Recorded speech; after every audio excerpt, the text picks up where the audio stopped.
Ah, the child of Ball has awoken. It is time for more experiments. Dick! The pain will only be passing. You should survive the process. Interesting. You have much untapped power. Do you even realize your potential? Hello, I'm Omnivorous, and we're going to be doing another Commander deck tech today. This time we're looking at Jon Irenicus, the Shattered One.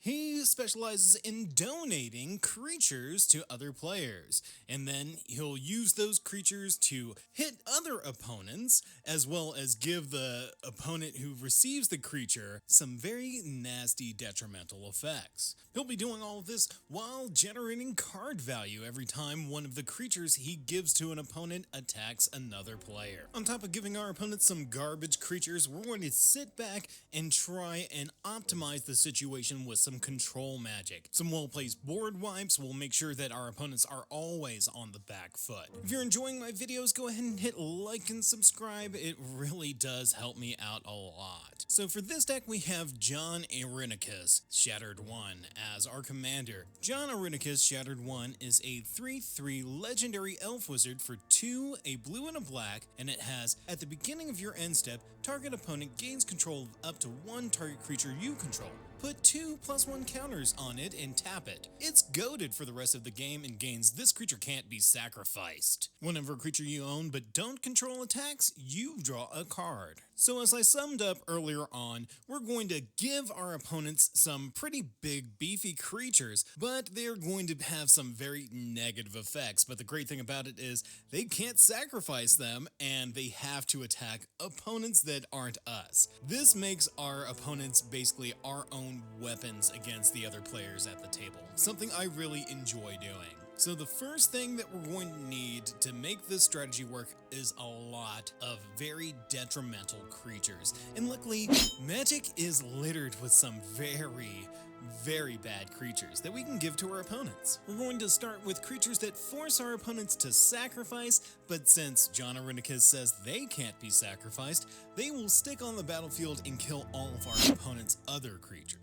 Some prominent options for us are going to be Demonic Taskmaster, Abhorrent Overlord, and Shadowborn Demon. All of these guys have the same ability of, at the beginning of your upkeep, sacrifice a creature. Demonic Taskmaster demands that other creatures be sacrificed, where the Abhorrent Overlord and Shadowborn Demon both have some really relevant enter the battlefield effects that you get to have before giving them to an opponent for the negative effect. Yay! Then there's Liege of the Pit, Lord of the Pit, and Rite of Belzenlock. These guys are also very similar. They have the ability to sacrifice another creature at the beginning of your upkeep. If you don't, then they hurt you. They all also command very beefy bodies, being 7/7s and a 6/6 with flying and trample. Once goated with Jon Irenicus, these guys turn into 9/9 flying tramples and an 8/8 flying trample with the Rite of Belzenlock. All really good options. Rust Elemental is similar but different. It has, at the beginning of your upkeep, sacrifice an artifact other than Rust Elemental. If you can't, tap Rust Elemental and you lose 4 life. Moving on, we have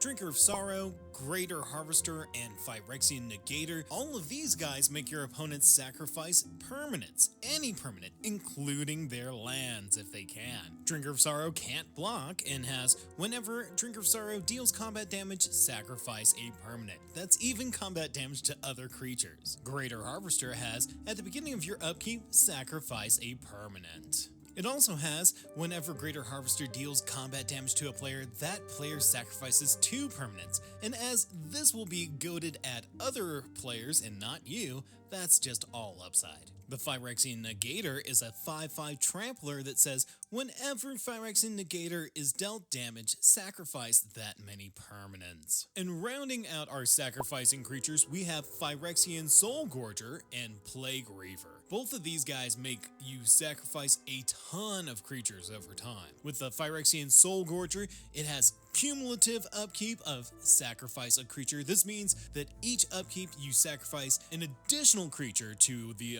last upkeep. So it starts at 1, goes to 2, then sacrifice 3 creatures, then 4 creatures. It gets ridiculous. The Plague Reaver doesn't have any build up. It just has, at the beginning of your end step, sacrifice each other creature you control. So this guy will just annihilate people's boards each turn. And again, the great thing about Jon Irenicus is that he says you can't sacrifice the creatures I give you. So these guys will just sit on the board and kill everything else. So we've got our sacrifice creatures set so that our opponents cannot ever have their own creatures out. Now we're going to give our opponents some creatures that are going to just sap all the life out of them. We're going to start with an impressive 2-drop of Flesh Reaver, which has whenever Flesh Reaver successfully deals damage to a creature or opponent, Flesh Reaver deals an equal amount of damage to you. He's a 4/4, and with Jon Irenicus, he becomes a 6/6, which means he's going to hurt a lot. Up next, we have the Even Drink, which has whenever a player plays a spell, you lose 1 life. That's right, whenever a player plays a spell. So if your opponents are on Storm, they're going to kill you. We have 3 creatures that'll hurt opponents on their upkeep with Grinning Demon, Sleeper Agent, and Priest of the Blood Rite. Grinning Demon, straightforward, at the beginning of your upkeep, you lose 2 life. The Sleeper Agent's a little different. It has, when it comes into play, target opponent gains control of it. At the beginning of your upkeep, Sleeper Agent deals 2 damage to you. So don't even have to worry about Jon Irenicus for this one. It just comes out and goes to an opponent. Then there's the Priest of the Blood Rite. It has, when Priest of the Blood Rite enters the battlefield, put a 5/5 black demon creature token with flying onto the battlefield.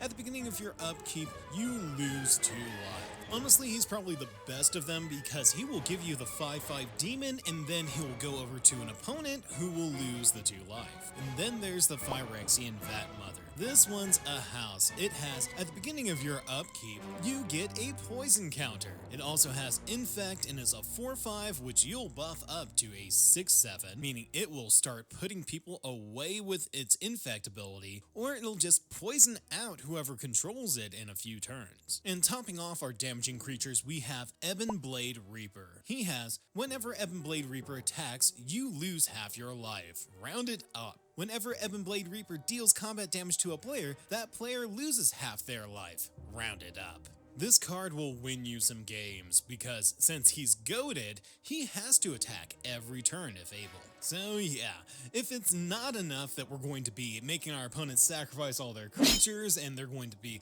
losing a lot of life to our creatures just by having them in play, we're also going to try and handicap our opponent's hand as well as throw out some other very negative effects on them. And what better creatures to give our opponents than the Steel Golem or the Grid Monitor? Both of them say you can't play creature spells. Isn't that awesome? Don't worry guys, I'll give you some creatures. Then we have Thought Eater and Thought Devourer. Both of these flying creatures have your maximum hand size is reduced by 3 or 4 respectively. The Devourer also happens to be a 4/4, making it a 6/6 flyer when we give it to an opponent. Rotting Regisaur and Master of the Feast affect people's hands on upkeep. With the Rotting Regisaur, it has, at the beginning of your upkeep, discard a card. Master of the Feast has, at the beginning of your upkeep, each opponent draws a card. And they're both big body beaters to boot. Abyssal Persecutor is kind of an odd one. It is a 6/6 flying trampler that says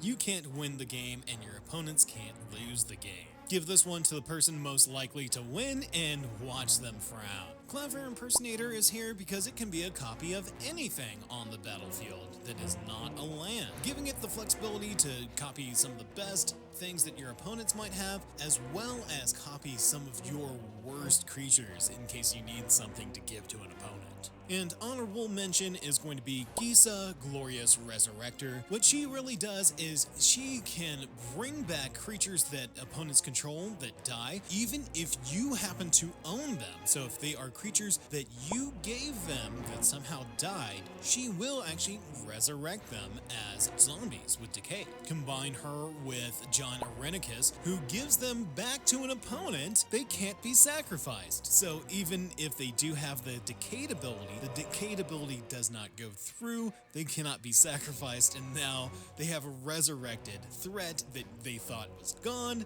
back on their side. Alright, so we've got all of our really nasty creatures to give to our opponents, but we need to make sure that they have those creatures and not us. And we need to do that other than using our commander. Our commander's great for it, but we need some backup. So topping our list of donate effects is the classic Donate, a sorcery that says target player gains control of target permanent you control. Fairly straightforward. We also have Wrong Turn, which in some ways is better as it's an instant speed. It says target opponent gains control of target creature. Wrong Turn can shift around your creatures that you've given to one opponent to a new opponent if that player is now the threat. Ledger Domain and Shifting Loyalties lets you move around creatures that you may have donated, as well as maybe steal something that you want from an opponent. Modify Memory and Switcheroo are very similar to our previous two cards, but these cards focus on exchanging control of creatures. Since that's what we really want to do, that's fine with us.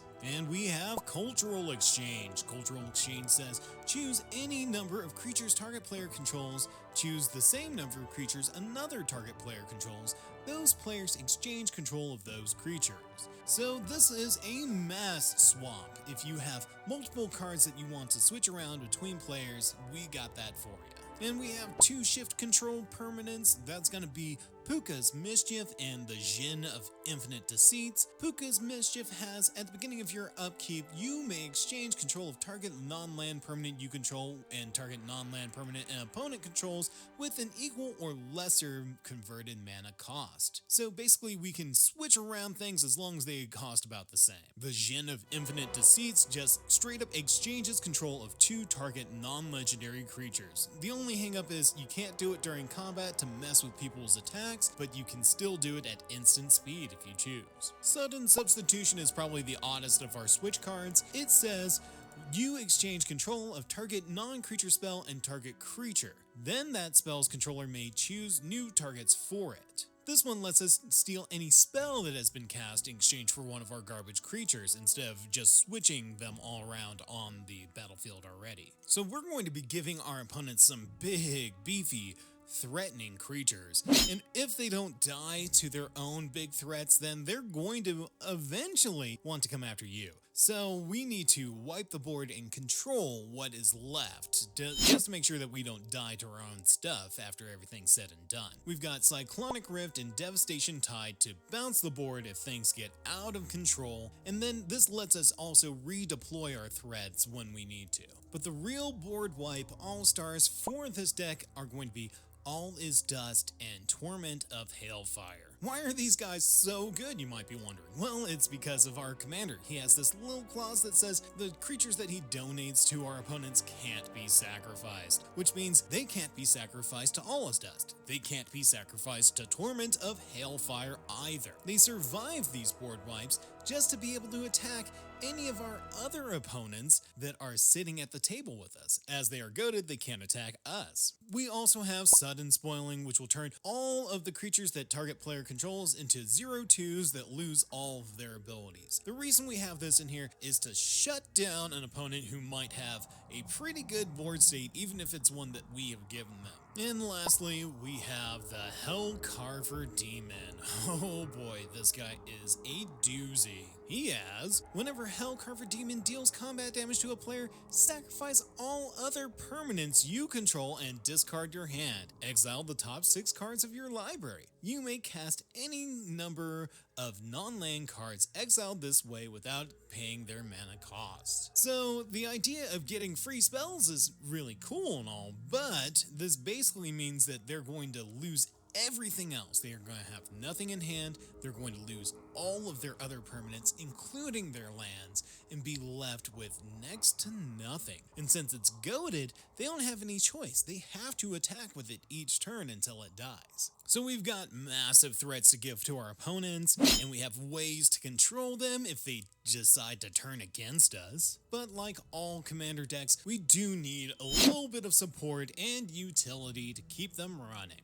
Rapid Hybridization and Pongify do the same thing. They're 1 blue to destroy target creature. It can't be regenerated, and then they get a 3/3. These are here in case we have an issue with a specific creature, usually one that we've given to our opponent, and we need to take care of it without much cost. The 1 mana makes these guys great. We also have Lightning Greaves and Swiftfoot Boots. Now, I'm not actually a big fan of the boots unless I'm going to be using a commander that really needs to stick on the battlefield and do its thing. Now, that is true about Jon Irenicus. We do want him to stick around to give all of the garbage crap over to our opponents so that we don't have to deal with it. But with the Swiftfoot Boots, we can actually put them onto a creature that we're going to give to an opponent, and now make it a lot harder for that opponent to kill it or remove it with spells. Further supporting the deck and making sure that we're drawing all of the threats to give to our opponents is going to be Curse of Verbosity and Cunning Rhetoric. Curse of Verbosity is very straightforward. Whenever enchanted player is attacked, you draw a card. Each opponent attacking that player does the same. This is great when we have so many creatures that we're goading, so whenever the goaded creature attacks the player that's cursed, we get to draw 2 cards.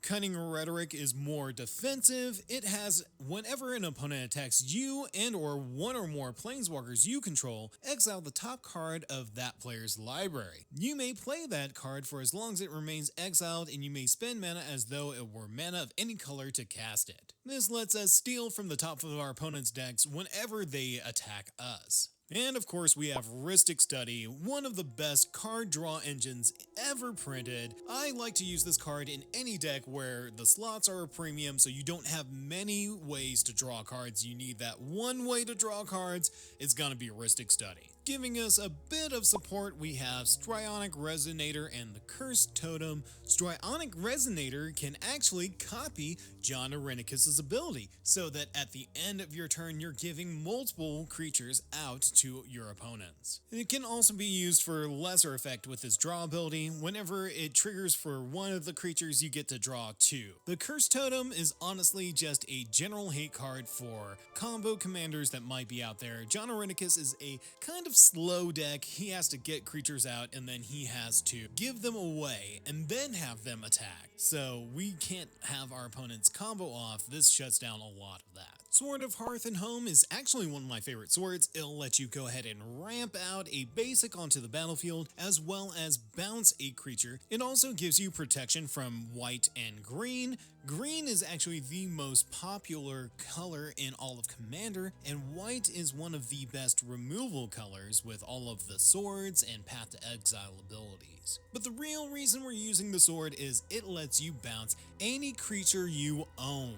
It does not say control, it says own. So if you happen to have a creature that you want to get back from an opponent, you can swing at them with the sword, bounce the creature that they control that you've given them, and regain the control because it's a creature that you own that's being bounced. Goskin Falls and Propaganda are here to defend us. Along with the Cunning Rhetoric, we have these effects here to make sure that even when opponents have the opportunity to attack us because their goated creatures don't have anything else to attack, they're going to be very difficult to attack us with. Both these enchantments say creatures can't attack you unless their controller pays 2 more for each creature they control that's attacking you. Goskin Falls has the added text of, during your upkeep, tap target untapped creature you control or sacrifice Goskin Falls. Not a big deal if it prevents us from getting swung at by a big beefy boy. Alright, so I'm liking the way the deck looks, but of course,